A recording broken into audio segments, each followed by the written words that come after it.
பேசுறேனா இக்காலத்திலும் வருது. தேவையில்லாத சொற்கள் வரும், தேவையில்லாத வார்த்தைகள் வரும், தேவையில்லாத என்ன சொல்றது கெட்ட கெட்ட வார்த்தைகள் என்ன செய்யும் வரும். வசனம் மைண்ட்ல இல்லைன்னா என்ன வரும்? ஆட்டோமேட்டிக்கா என்ன வரும்? ஏய் நீ என்ன இவனா உடனே அந்த சிந்தை அந்த பேச்சு என்ன செய்யும்? ஆட்டோமேட்டிக்கா.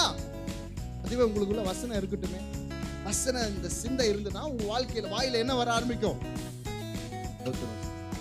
ஸ்தோத்திரம் ஸ்தோத்திரம். ஏன்னா நீங்க வாக்கு கொடுத்துருக்கீங்க, ஸ்தோத்திரம். என்ன அற்புதமா நடத்துவீங்க, ஸ்தோத்திரம். என்ன அதிசயமா நடத்துவீங்க, ஸ்தோத்திரம். பெரிய காரியங்களை செய்வீங்க, சமாதானத்தோடு என் குடும்பத்தை வைப்பீங்க, ஸ்தோத்திரம். எத்தனை பேர் சொல்ல முடியும்? ஒரு அல்லேலூயா சொல்லுவோமா? ஹல்லேலூயா. அங்க கர்த்தர்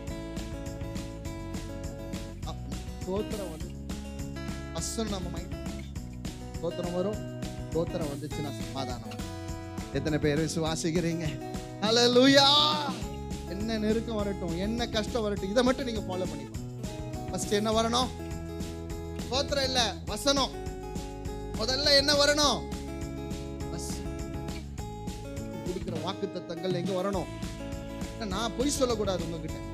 வசனம் என்ன சொல்லுதுன்னா, இரவும் பகலும் வசனத்தின் மேல் தியானமா இருக்கு. அதுதான் ரொம்ப முக்கியம். ஸ்தோத்திரத்துல தியானமா இருக்கிறவங்க ஆண்டவருக்கு ஆத்திரம் வரும். எதுக்கடா நீ ஸ்தோத்திரம் சொல்ற?